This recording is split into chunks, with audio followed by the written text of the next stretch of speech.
Salut à tous, je réponds aujourd'hui à un tag qu'a fait Anaëlle, même si c'est pas elle qui l'a créé de la chaîne Anaëlle.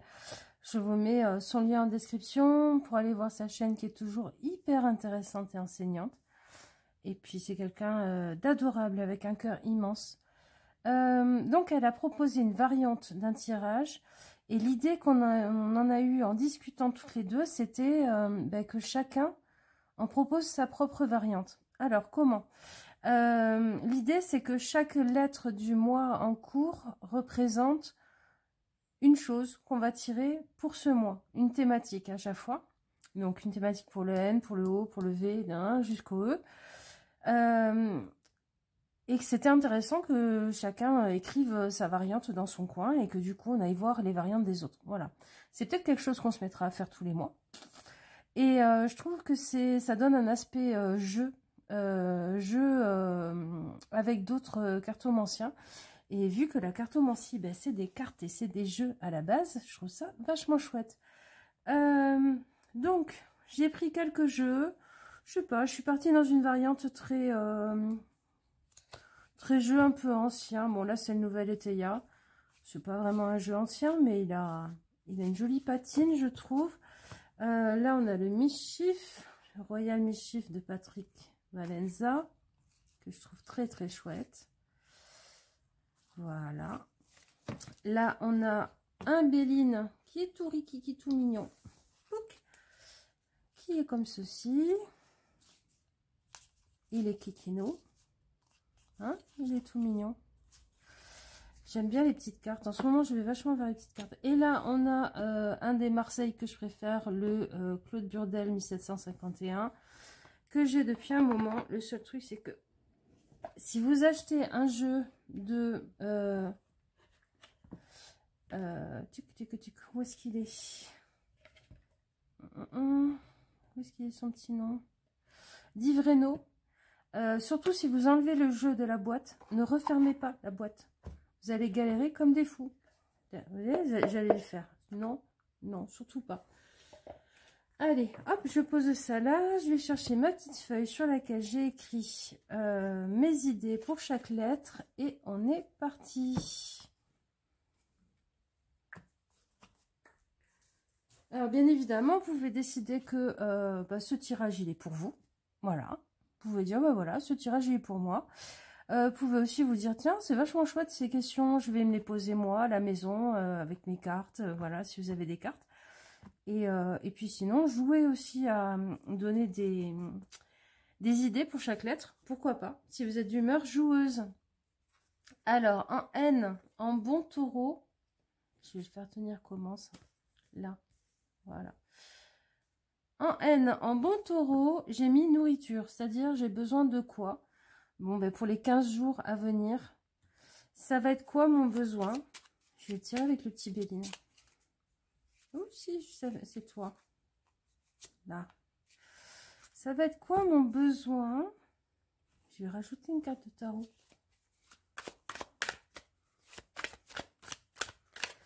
Ça va être quoi mon besoin pour ces 15 prochains jours? Si, c'est toi.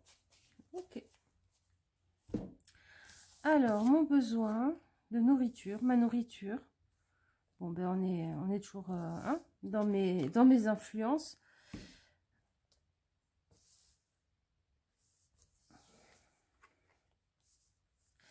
Ouais, c'est... Est-ce que vous y voyez? Oui. C'est clairement un besoin pour moi d'efficacité pour que les choses bougent, pour que les choses avancent. Il y a un besoin d'efficacité autant dans mon travail que dans mon rapport à ma maison, à mon jardin et tout ça. Et puis, il y a un rapport d'efficacité aussi peut-être dans mes relations. Un questionnement en tout cas. Est-ce que cette relation va quelque part? Est-ce qu'elle m'apporte quelque chose? Est-ce qu'elle me nourrit ou pas? Ça peut paraître très, comment dire, utilitariste, mais c'est pas du tout ça l'idée en fait. Je me rends compte que ce mois-ci, j'ai énormément besoin de me recentrer sur un souci d'efficacité. Je sais pas, c'est un peu comme si, en parlant de nourriture, je passais un mois où je mangeais des choses beaucoup plus saines que de manger des cochonneries qui font plaisir.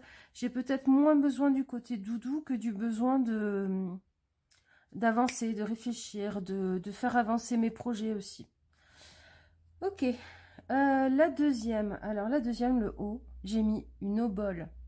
Alors une obole, c'est une offrande. La question c'était quel petit rituel il faudrait que je mette en place. Quel remerciement peut-être je pourrais faire. Quel petite dédicace. Une discalie. Je sais pas pourquoi, j'ai ce mot là qui vient. Ah, c'est intéressant ça. Ouais. Je suis, comme je vous le disais, je suis en train de sortir d'une période de lassitude, de déambulation dans mes propres ruines. Et c'est vrai qu'avant de les quitter, les ruines, bah, faut les remercier pour tout ce qu'elles nous ont appris sur nous, tout ce qu'elles m'ont apporté, tout le temps et la protection qu'elles m'ont donné aussi pour finir de me construire. Vous voyez, on est dans le 4 de cœur quand même. Hein. Le 4 de cœur, c'est le lit des amoureux. Donc, il y a un au revoir à des ruines, mais peut-être que je les ai pas toujours vues comme des ruines. Peut-être que pendant longtemps, je les ai vues comme un refuge. Et ça serait très ingrat maintenant que je vais fermer la porte sur ce passage de ma vie, de juste le voir comme des ruines. Il y a un remerciement à faire quelque part là-dedans. Ouais.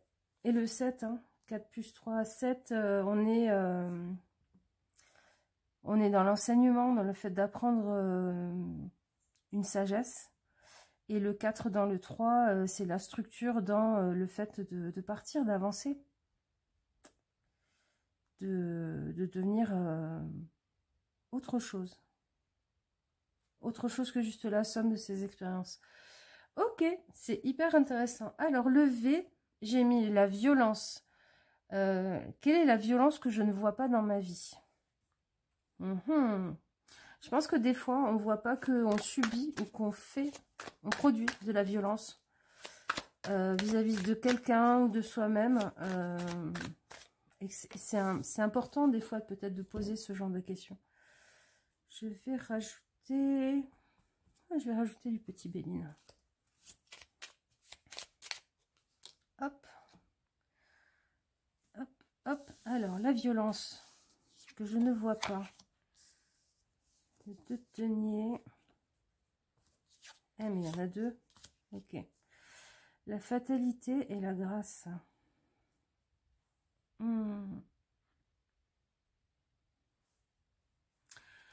Pour moi, la violence que je ne vois pas, c'est une violence que je produis parce que je ne gère pas certaines choses dans ma vie.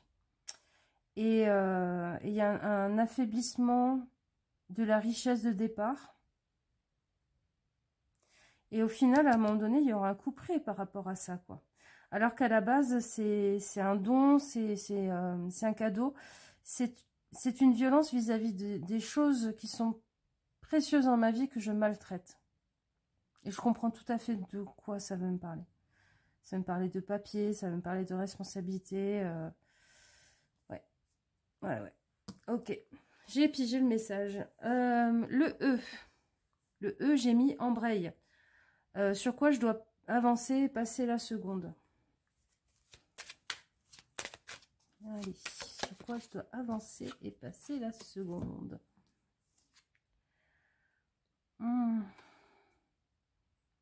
Topsy. Tree. On a 4 et 4, 8, 9. On a le 9.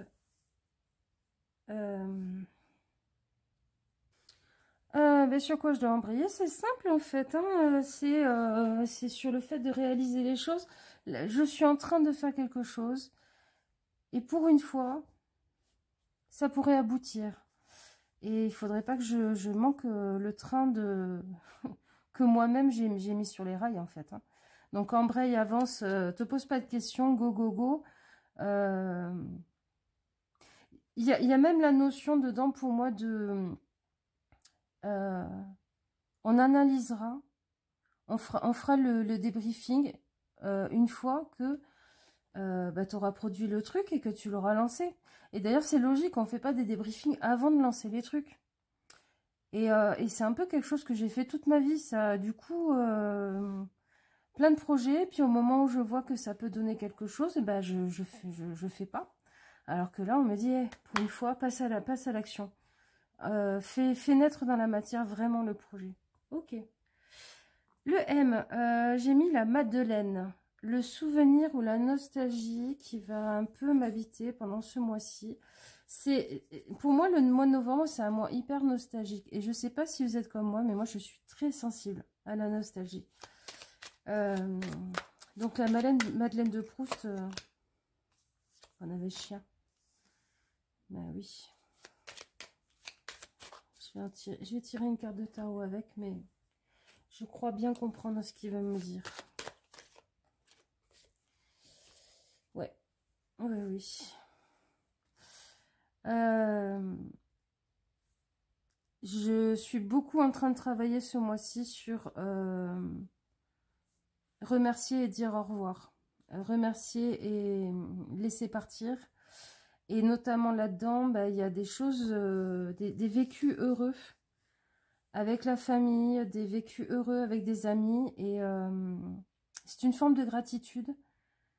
Et c'est une forme d'autorisation que l'on se donne à soi-même à avancer, à continuer à vivre des nouvelles choses. À pas vivre dans ses souvenirs, en fait. Donc la nostalgie, la Madeleine de Proust, ben oui, c'est plein de choses sur lesquelles je retombe en moi. Pas tellement dans des objets, hein, mais beaucoup en moi. Des fantômes, des gentils fantômes, mais que je dis, ben merci, mais maintenant, je te libère. Envole-toi dans la brume, envole-toi dans le vent et laisse la place pour qu'autre chose puisse venir habiter un petit peu cet espace très encombré de ma mémoire et de mon cœur, quoi. Parce que, vous voyez, il y a des gens qui disent je garde tout au niveau des objets. Ben moi, je garde tout au niveau des souvenirs. Je garde tout au niveau des émotions. Et c'est hyper encombrant à un moment donné. Et donc, quand on va visiter un peu son musée intérieur, qu'on va un petit peu embrasser et donner leur lettre de remerciement à ses propres fantômes, ben, on tombe sur beaucoup de Madeleine de Proust, effectivement. Beaucoup de jolis souvenirs et... C'est très doux, c'est pas triste, mais c'est mélancolique. Ouais, il y a une forme de mélancolie. Ok, le B. La beauté. Quelle est la beauté que je ne vois pas en moi, dans ma vie, etc., etc. Ouais, la beauté, c'est chaud quand même de prendre ça pour la beauté. Bref. Alors, la beauté que je ne vois pas dans ma vie. Hop. Forcément. Hein, même avec des petites cartes, c'est le bazar. Alors, donc le 7 de cœur et le fait de donner cours à des petits démons.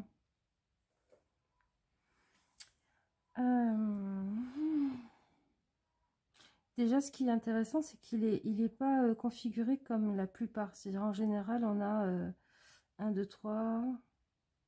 Enfin, il est foutu un peu différemment là, dans sa représentation. Je pense que la beauté que je ne vois pas toujours autour de moi, c'est le fait que je suis entourée de plein de petits diables très bienveillants avec moi. Ce que je veux dire, c'est que je suis entourée d'énormément de personnes qui ont du caractère, qui ont des personnalités fortes et qui sont toutes bienveillantes et douces avec moi. Peut-être que la beauté que je ne vois pas, c'est parce que c'est quelque chose que j'ai mis du temps à construire dans ma vie. C'est d'avoir de l'honnêteté, mais qui soit pas brusque, de la douceur, ouais, que les gens soient bons avec moi. La beauté de la bonté, tout simplement. Peut-être que je le vois pas assez. Je vais regarder pourquoi je le vois pas assez. Pourquoi je ne le vois pas? Ah, elle est à l'envers.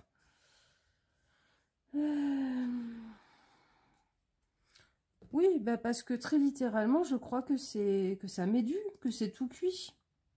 Je me rends pas compte que c'est une construction que j'ai faite de mon côté dans mon relationnel et puis que les autres ont bien voulu faire avec moi aussi et que c'est très beau. C'est très beau, cette concorde, cette rencontre de même envie et de même volonté autour de la bonté et de la beauté. Et que c'est pas un dû et que tout le monde ne l'a pas dans sa vie. Ok, je comprends mieux. Ensuite, le R, la responsabilité. Ma responsabilité à moi, à prendre, que je ne prends pas. Si vous êtes vous aussi des rois et reines de la procrastination.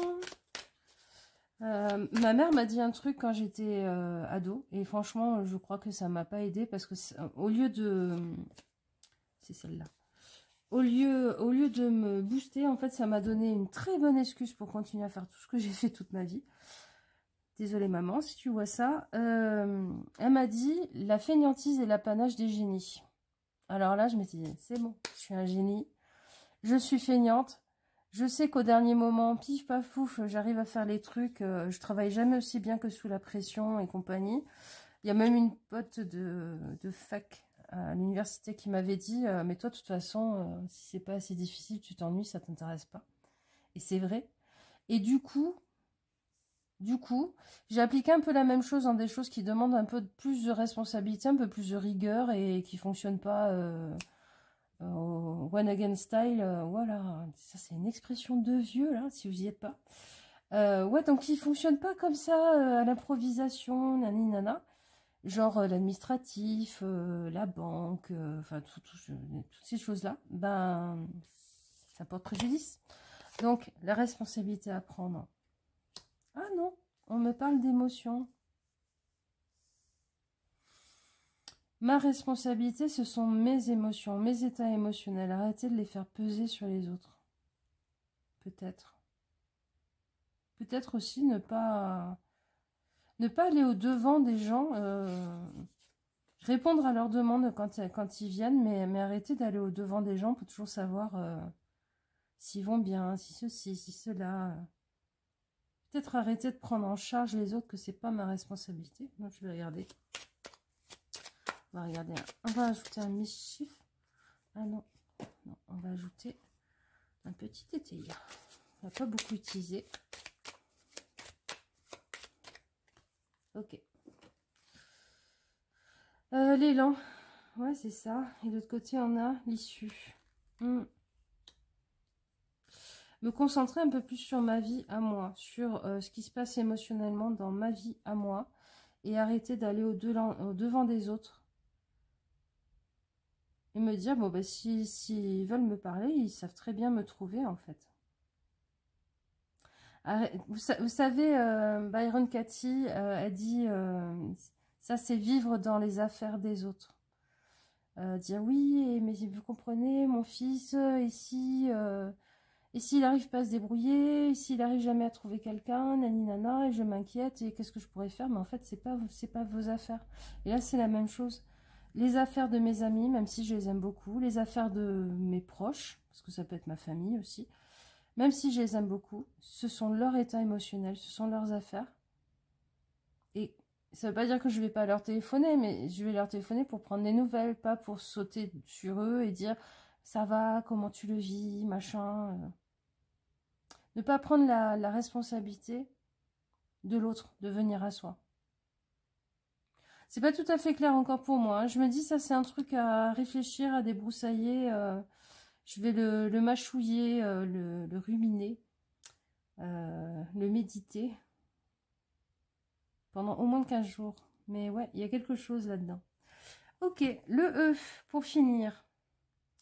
L'écoute. Alors ça c'est joli. La personne dont je n'entends pas le message. La personne dont je n'entends pas le message. Alors. Quelle est la personne dont je n'entends pas le message, la demande.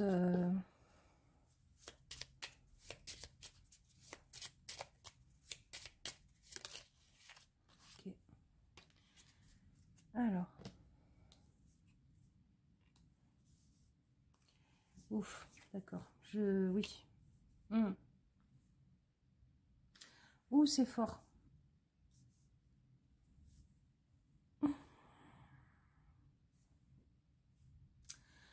Ça, c'est un de mes proches qui, en ce moment, je l'entends, mais je veux pas l'entendre. Et je fais semblant de pas l'entendre parce que je ne veux pas répondre parce que j'ai l'impression que ça me fera gagner du temps. C'est quelqu'un qui me demande s'il a l'autorisation de partir quand il sentira que ce sera le moment de partir. Et ouais, c'est quelqu'un de très intelligent, c'est quelqu'un qui a fait beaucoup d'études de la spiritualité, tout ça. Et vous voyez, la tour, elle est couleur chair. Et ça, c'est le corps qui lâche. C'est le corps qui en a marre et qui est fatigué. Je sais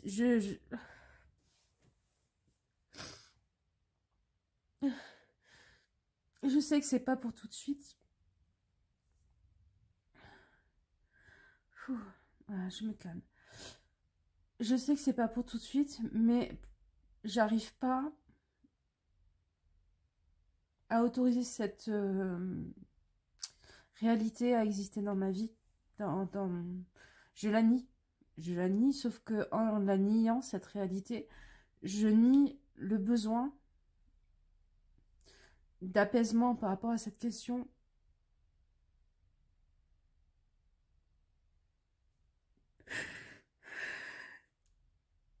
De cette personne. Ah. Bon, bah c'était censé être un tirage léger. Ça l'est pas du tout. Hein. Alors, pour finir, je vais me tirer une carte accompagnatrice totem. Une carte, oui, une carte totem un peu. Pour m'accompagner un peu tout ce mois.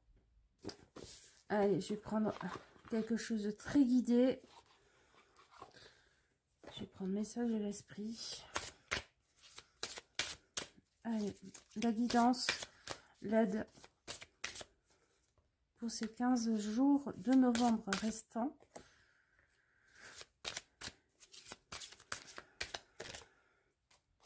C'est quoi?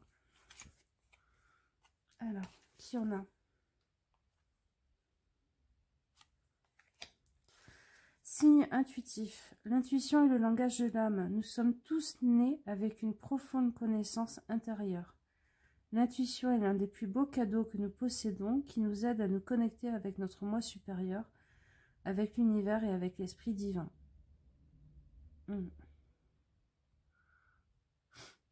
Donc, ne pas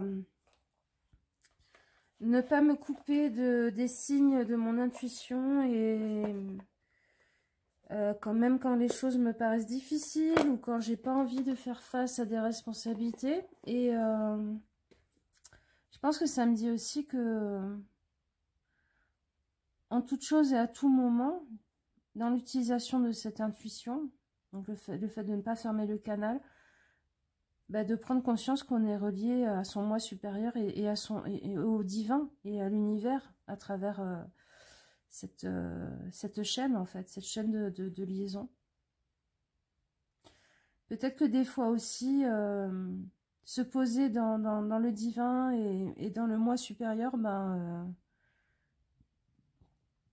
ça peut faire du bien, ça peut être l'épaule sur laquelle poser sa tête, en fait, un petit peu. Ouais. Voilà, on finira sur ça, les amis. Je vous fais des gros bisous. Je vous souhaite une belle fin de mois de novembre. Si vous avez envie de jouer à ce jeu, vraiment jouez-y. Je trouve ça super chouette, super intéressant. Puis je pense que je le ferai pour le mois prochain aussi. Et j'espère que mon amie Anaëlle le fera également. Et allez voir sa vidéo. Je vous fais des bisous. Ciao, ciao.